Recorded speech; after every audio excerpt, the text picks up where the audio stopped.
আমরা অনেক সময় দেখি যদি কোনো আসামিকে বা কোনো অভিযুক্তকে পুলিশ কর্তৃক গ্রেফতার করা হয় বা কোনো অভিযুক্ত পুলিশের মাধ্যমে গ্রেফতার হন, তাহলে পুলিশ সাধারণত এখনকার সময় আমরা দেখি যে পুলিশ দেখা যাচ্ছে প্রেস ব্রিফিং করছেন। প্রেস ব্রিফিংয়ে তিনি অভিযান বা অভিযোগটা অথবা ঘটনাটা কিভাবে ঘটেছে সেই সম্পর্কে বিভিন্ন আলোচনা করে থাকেন বা বিভিন্ন কথাবার্তা তথ্যপত্র দিয়ে থাকেন বা অপরাধীর বিভিন্ন তথ্য দিয়ে থাকেন। পাশাপাশি একটি বিষয়ে তারা গুরুত্ব দিয়ে থাকেন, যেটি ওনারা বলেন যে প্রাথমিক জিজ্ঞাসাবাদে পুলিশের কাছে অভিযুক্ত বা অপরাধী তার ঘটনার সাথে সম্পৃক্ত থাকার কথা স্বীকার করেছেন। আজকে আমরা এই কথাটি কতটুকু গ্রহণযোগ্য হয় এই বিষয় নিয়ে আলোচনা করছি। বা পুলিশের কাছে যদি কোনো অপরাধী বা অভিযুক্ত কোনো অপরাধের সাথে সম্পৃক্ত থাকার কথা স্বীকার করেন বা তিনি যদি বলেন যে আমি উক্ত ঘটনার সাথে সম্পৃক্ত রয়েছে বা আমি এই ঘটনাটি ঘটিয়েছি, এই কথাটি বলার কতটুকু সাক্ষ্যগত ভিত্তি রয়েছে বা এটা কতটুকু বিচারে গ্রহণযোগ্য হবে সেই বিষয়। আসুন আমরা যদি দেখি যে আমাদের এভিডেন্স অ্যাক্ট যেটি রয়েছে, এভিডেন্স অ্যাক্ট 1872 সালে যে এভিডেন্স অ্যাক্ট রয়েছে সেটির 25 ধারায় আসলে কি বলা হয়েছে। সেখানে আমরা যদি দেখি যে confession to police officer not to be proved,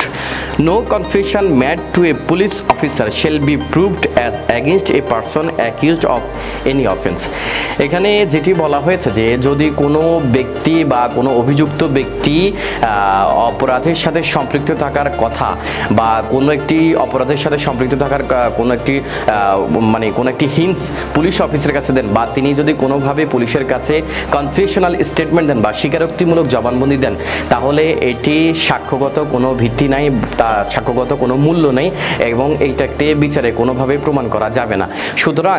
আমরা এই ধারা অনুযায়ী বলতেই পারি যদি কোনো অপরাধী বা কোনো অভিযুক্ত ব্যক্তি পুলিশ অফিসারের কাছে বা যিনি তাকে গ্রেফতার করেছেন তার কাছে যদি কোনো কারণে তার স্বীকারোক্তিমূলক জবানবন্দি দেন বা স্বীকারোক্তিমূলক কথা বলেন বা অপরাধের সাথে সম্পৃক্ত থাকার কথা বলেন বা তিনি যদি এভাবে বলেন যে আমি এই অপরাধের সাথে সম্পৃক্ত আছি বা আমি এই অপরাধটি করেছি, যদি তিনি ওই পুলিশ অফিসারের কাছে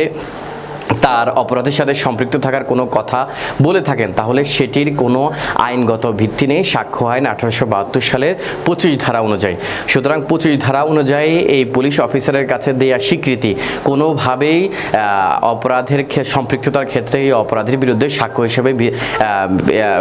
হিসাবে কোনো বিচার্য বিষয় হবে না বা এটা সাক্ষ্যগত কোনো মৌলিক ভিত্তি নাই। তাহলে আমরা বুঝতেই পারলাম সহজ ভাষায় যে যদি কোনো অপরাধী বা অভিযুক্ত ব্যক্তি পুলিশ অফিসারের কাছে কোনোভাবে অপরাধের সাথে স্বীকারোক্তি